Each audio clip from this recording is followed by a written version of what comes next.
Bismillahirrahmanirrahim. Assalamualaikum warahmatullahi wabarakatuh.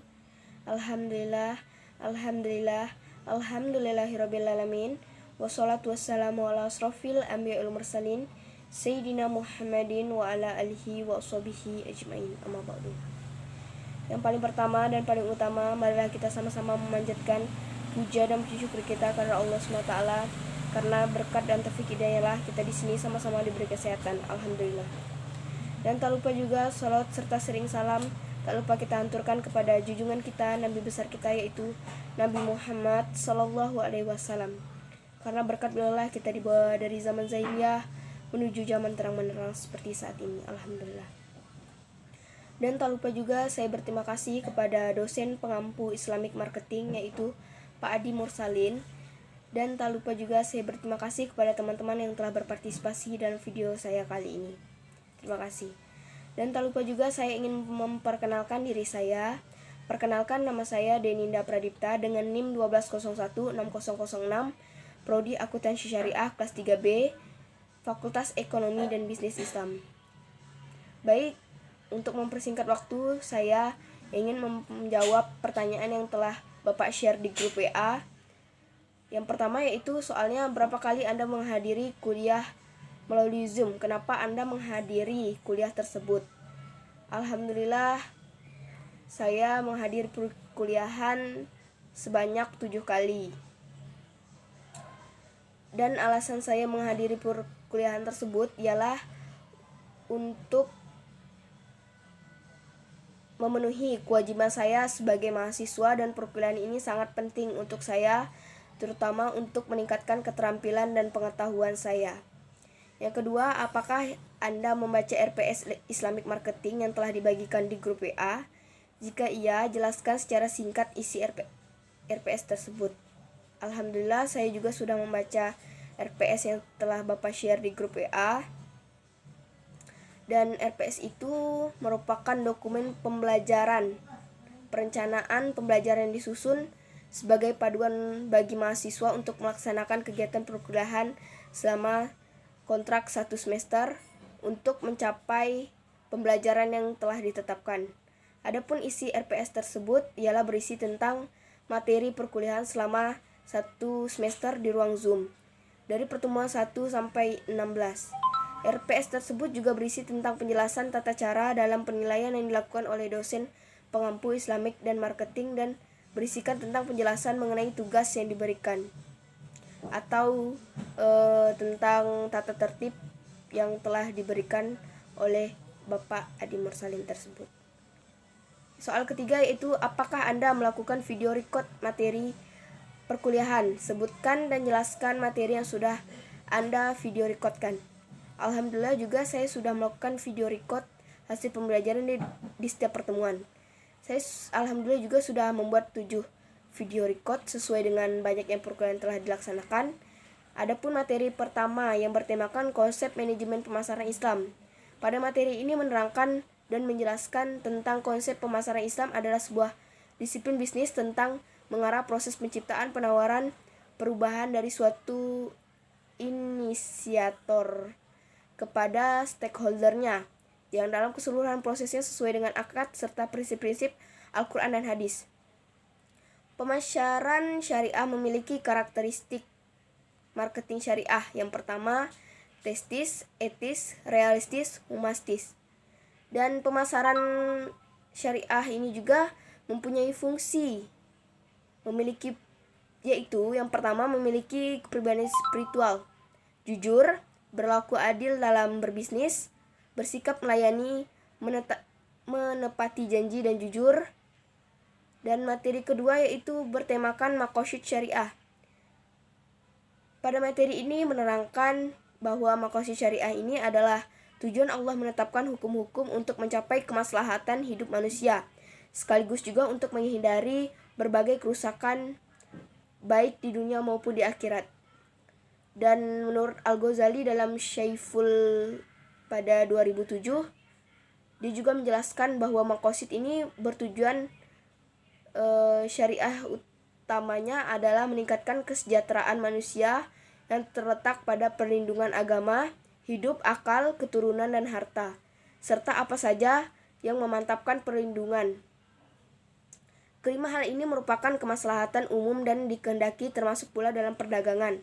Sedangkan maqasid syariah dalam pemasaran adalah studi, program, pelaksanaan, produser, dan penanganan proses yang dibangun dengan maksud untuk mewujudkan, membentuk, dan melindungi alterasi yang komersial dengan pasar target dengan implikasi untuk menyampaikan arah organisasi dengan memfokuskan kepada kadar syariah yang berlandaskan maslahah, keseimbangan serta memprioritaskan adanya sikap kerelaan dan kasih sayang di antara penjual dan pembeli. Dan materi selanjutnya itu materi peran pemasaran dalam Islam atau materi ketiga. Pada materi ini menerangkan bahwa pemasaran dalam Islam sebenarnya tidak jauh beda dengan pemasaran pada umumnya. Yang membedakan hanyalah prinsip Islam dan tujuan akan keridhaan Allah SWT yang ada dalam pemasaran Islam.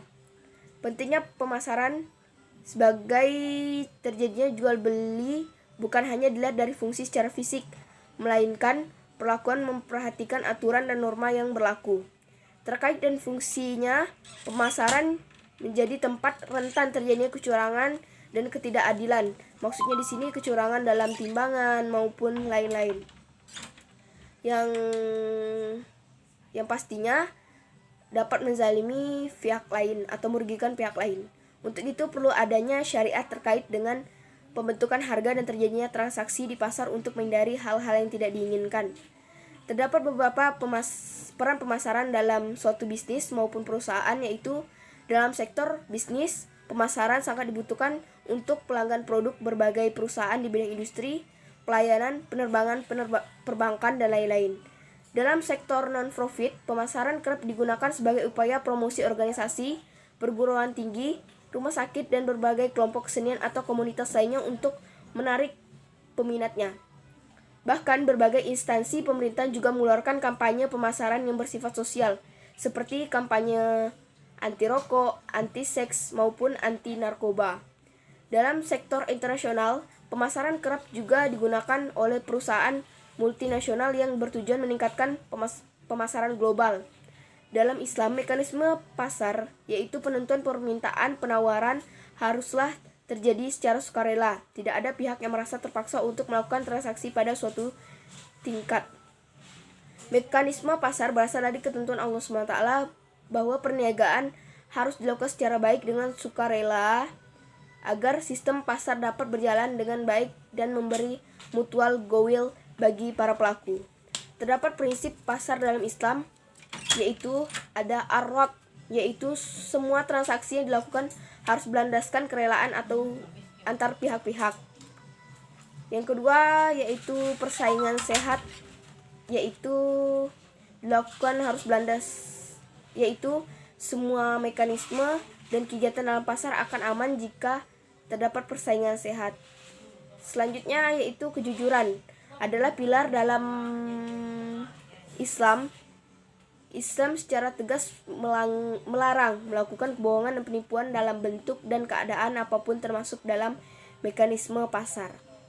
Selanjutnya keterbukaan dan keadilan, yaitu segala transaksi dan kegiatan dituntut untuk selalu benar dan pengungkapan kehendak dan keadaan yang sesungguhnya. Selanjutnya ada materi keempat, yaitu bertemakan pengembangan strategi dan pemasaran dalam Islam. Pada materi ini menerangkan rencana merupakan arah terhadap suatu kegiatan yang akan dijalankan untuk pencapaian suatu tujuan. Dalam surat Al-Hasyr ayat 69 surat ke-18 yang berbunyi, Ya ayyuhallazi amanatakullah walla guhur nafsuhum ma qaddamat lighad wattaqullah innallaha qabirum bima ta'malun. Di dalam surat itu sudah jelas Allah memerintahkan kita untuk selalu membuat perencanaan dan melakukan evaluasi dalam setiap aktivitas yang telah dilakukan sehingga segala sesuatu yang telah kita lakukan dapat menjadi suatu keberkahan bagi kehidupan dunia dan akhirat. Karena kita ketahui bahwa setiap apa yang kita perbuat dan setiap sekecil apapun yang kita perbuat itu mendapatkan pembalasan dari Allah Subhanahu wa taala.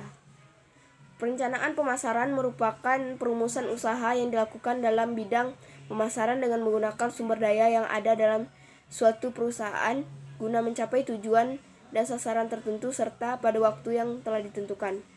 Dalam Islam, rencana pemasaran sangat penting untuk dilakukan karena merupakan suatu proses melihat jauh ke depan dalam rangka antisipasi dan perubahan ke arah yang lebih baik, mencari solusi yang tepat, mengoptimalkan manfaat pembangunan secara pasti, serta mencapai tujuan yang diharapkan.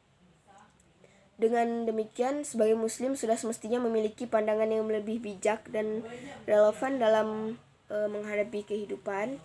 Ada beberapa cara mengembangkan strategi pemasaran. Yang pertama, penentuan posisi pasar, strategi memasuki pasar, strategi marketing mix atau strategi marketing campuran, strategi penentuan waktu, pengkajian peluang pertumbuhan, dan selanjutnya ada materi kelima yaitu bertemakan tabayun dalam lingkungan bisnis Islam. Pada materi ini juga menerangkan tabayun adalah suatu mencari kebenaran atau kejelasan tentang suatu masalah hingga jelas dan benar keadaannya. Sedangkan secara istilah adalah meneliti dan menyeleksi berita tidak tergesa-gesa dalam memutuskan masalah baik dalam hal hukum, kebijakan, dan sebagainya hingga jelas dan benar permasalahannya. Tabayun sangat penting untuk ditanamkan karena ketika menerima sebuah informasi harus mencari kebenaran terlebih dahulu agar tidak menimbulkan fitnah dan merugikan diri sendiri maupun orang lain. Tabayun ini sendiri sangat penting dalam pemasaran karena Allah SWT telah memperingatkan orang beriman tentang pentingnya tabayun terhadap suatu berita, kabar, merupakan kewajiban bagi kita dalam kehidupan bermasyarakat. Sebab terkadang kabar berita yang kita terima kebenarannya tidak bisa dipertanggungjawabkan. Kalau bahasa kerennya nih, kalau pada era zaman modern atau era yang luar biasa teknologinya, yaitu hoax, berita hoax. Nah, itu harus diseleksi dulu dalam konsep tabayun.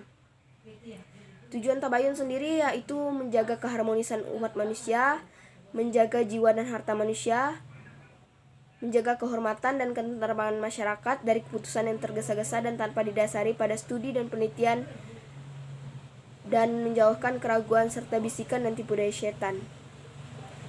Perspektif Islam atas fenomena bisnis lingkungan di zaman sekarang ini memang adanya sesuai, tetapi ada juga yang tidak sesuai dengan pandangan Islam.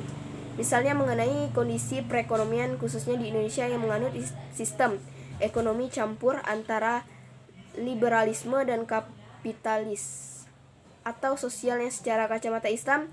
Hal ini tidak sesuai dengan ajaran karena menurut Islam sistem ekonomi yang baik dan paling baik yang mendepankan kemaslahatan bagi umatnya yakni sistem ekonomi syariah. Yang selanjutnya ada materi keenam yaitu bertemakan riset pemasaran Islam. Pada materi ini menerangkan materi yang bertemakan pembangunan loyalitas dan kepuasan pelanggan dalam Islam. Dan selanjutnya, selama mengikuti perkuliahan Islamic Marketing, apakah Anda aktif dalam menjawab soal diskusi di kelas Zoom? Jika soal yang Anda jawab sewaktu mengikuti Islamic Marketing, coba jelaskan. Baik, mungkin saya tidak dapat menjelaskan satu persatu apa yang sudah saya jelaskan di Zoom, tapi saya cuma manusia biasa yang tak luput dari dosa, jadi saya menjelaskan sedikit saja mengenai apa saja yang sudah saya jelaskan pada perkuliahan Meet atau Zoom Islamic Marketing. Baik, yang pertama yaitu saya pernah menjelaskan pemasaran Islam. Pemasaran Islam itu adalah sebuah disiplin bisnis, strategi yang mengarah proses penciptaan, penawaran, dan perubahan yang dalam keseluruhan prosesnya sesuai dengan akad serta prinsip Al-Quran dan hadis. Dan selanjutnya saya tuh juga pernah menjawab apa saja sih konsep dari pemasaran. Yang pertama yaitu ada pasar sasaran, Yang kedua, kebutuhan pelanggan. Yang ketiga, pemasaran terpadu. Yang keempat, profitabilitas. Yang kedua, apa sih yang dimaksud dengan strategi pemasaran? Strategi pemasaran adalah pengambil keputusan tentang biaya pemasaran, bauran pemasaran, alokasi pemasaran, dalam hubungan dengan keadaan lingkungan yang diharapkan dan kondisi persaingan dalam strategi pemasaran. Dan dalam strategi pemasaran Islam ini, ada 3 faktor utama yang menyebabkan perubahan strategi dalam pemasaran tersebut. Yang pertama, daur hidup produk. Yang kedua, posisi persaingan perusahaan di pasar. Yang ketiga, situasi ekonomi. Dan saya juga pernah menjawab pertanyaan mengenai kandungan surat Al-Baqarah ayat 275. Di situ telah kandungannya, yaitu yang pertama menjelaskan tentang riba atau hutang piutang. Dan saya juga pernah menjelaskan apa itu macam-macam riba. Yang pertama yaitu ada riba qard, ada riba zahiliyah, dan riba-riba yang lainnya seperti itu. Ada riba fadl dan riba nasyiah. Dan pada selanjutnya itu ada materi tentang maqasid syariah. Yang saya jelaskan yaitu maqasid syariah ini merupakan suatu kebaikan atau kemaslahatan umat manusia. Tujuan ini sejalan dengan tujuan dari hukum Allah, yaitu kebaikan. Kemaslahatan yang dimaksud dalam ini mencakup segala hal dalam kehidupan, termasuk di dalamnya rezeki manusia, kebutuhan dasar hidup, dan juga kebutuhan lainnya. Dan juga saya juga pernah menjelaskan apa itu maksud dari Al-Quran. Al-Quran ini adalah petunjuk bagi umat manusia dan pembeda antar yang benar dan yang batil. Dan saya juga pernah menjelaskan dan menambahkan jawaban dari teman-teman mengenai menurut Asy-Syatibi mengenai maqasid syariah, yaitu secara umum dapat dikelompokkan menjadi 2 kategori. Yang pertama yang berkaitan dengan tujuan syariah, kedua yang berkaitan dengan tujuan para mukallaf. Dan yang selanjutnya juga saya tidak bakal menyebut semuanya karena saya manusia, jadi saya lupa apa saja yang sudah saya jawab di Zoom tersebut. Dan selanjutnya yaitu ada tabayun. Saya menjelaskan apa sih tabayun tersebut. Saya juga menambahkan jawaban dari teman-teman. Tabayun sendiri adalah secara bahasa memiliki arti mencari kejelasan tentang sesuatu hingga jelas dan benar keadaannya. Sedangkan secara istilah adalah meneliti dan menyeleksi berita, tidak tergesa-gesa dalam memutuskan masalah, baik dalam hukum, kebijakan, dan sebagainya hingga jelas permasalahannya. Dan selanjutnya yaitu ada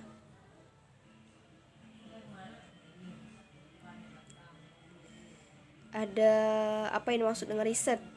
Riset ini adalah penelitian yang berasal dari kata re dan search. Yang dimaksud di sini adalah mencari sesuatu yang baru, menjadikan hakikat dari kata riset. Bagaimana kita mencari sesuatu yang baru, mencari sesuatu yang di belakang kejadian atau fenomena, mencari penyelesaian suatu masalah, dan banyak lagi. Dan selanjutnya coba jelaskan konsep pemasaran dalam Islam dan sebutkan surah-surah dalam Al-Quran yang menjelaskan konsep pemasaran dalam Islam dan menjelaskan isi kandungannya. Baik, di sini saya akan menjelaskan. Pemasaran Islam adalah sebuah disiplin bisnis, strategi yang mengarah proses dan penciptaan penawaran dan perubahan dari suatu inisiator kepada stakeholdernya, yang dalam keseluruhan prosesnya sesuai dengan akad serta prinsip-prinsip Al-Quran dan hadis. Konsep pemasaran Islam terdapat dalam Quran Surah Al-Jumu'ah ayat 10 yang menjelaskan tentang apabila kita telah melaksanakan sholat, maka hendaklah pergi keluar rumah untuk mencari rezeki dan karunia Allah, dan juga hendak untuk selalu mengingat Allah agar kita senantiasa mendapatkan keberuntungan. Dan dalam surat Al-Baqarah ayat 275 yang menjelaskan bahwa Allah telah menghalalkan jual beli dan mengharamkan riba. Nomor 3 yaitu ada pertanyaan Islam sebagai jiwa dalam bisnis dan pemasaran. Apakah Anda setuju dengan pernyataan itu? Jika setuju, jelaskan. Anda jawab. Ada pertanyaan yang mengatakan Islam sebagai jiwa dalam bisnis dan pemasaran. Saya setuju pernyataan ini karena menurut saya Islam ini sudah jelas tentang berbisnis yang baik dan adil. Karena di dalam Islam segala sesuatu hal yang sekecil apapun telah Allah cantumkan di dalam Al-Quran, dan di situ sudah jelas, tidak ada keraguan di dalam Al-Quran tersebut. Dan apalagi dalam dunia perbisnisan, jelas Allah telah mengatur apa-apa saja yang sudah ada dalam Al-Quran tersebut.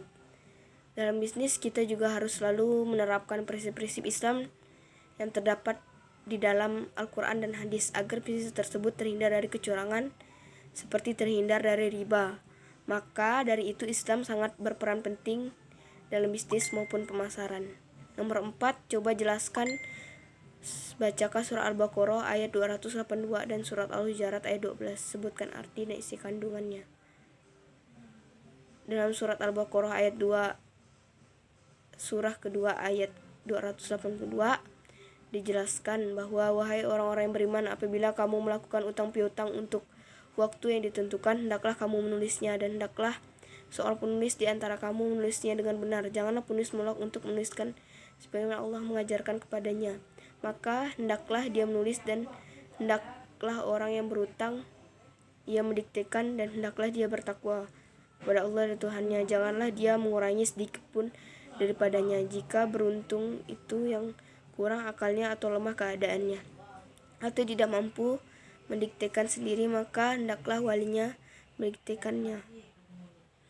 Dari hal tersebut, hal sekecil apapun, utang piutang apapun harus dicatat.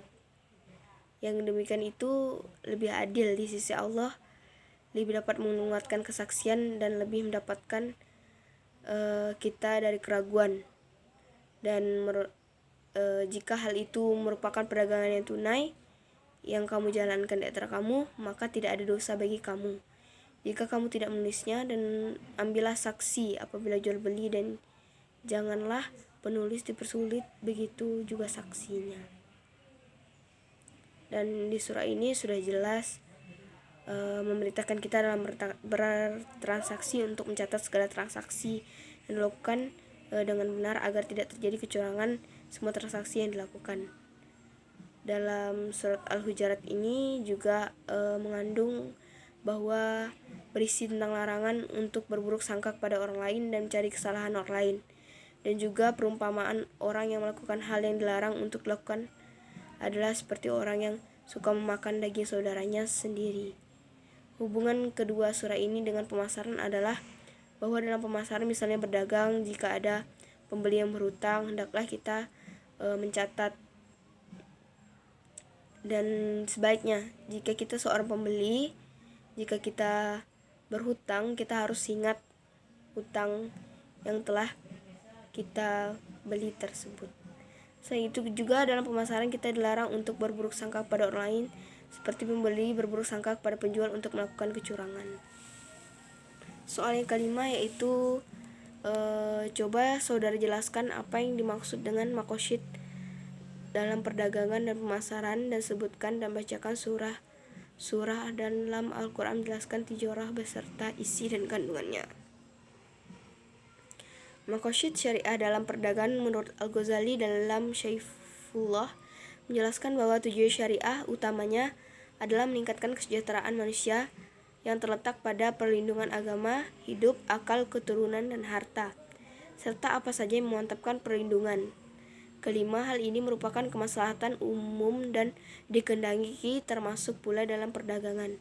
Sedangkan makosyid syariah dalam pemasaran adalah studi program pelaksanaan, produser, dan penanganan proses yang dibangun dengan maksud mewujudkan, membentuk, melindungi alterasi dan komersial dengan pasar target, dengan implikasi untuk menyampaikan arah organisasi dengan memfokuskan kepada kadar syariah yang berlandaskan maslahah, keseimbangan, serta memprioritaskan adanya sikap kerelaan dan kasih sayang di antara penjual dan pembeli. Dalam makosyih syariah ada yang namanya tijarah.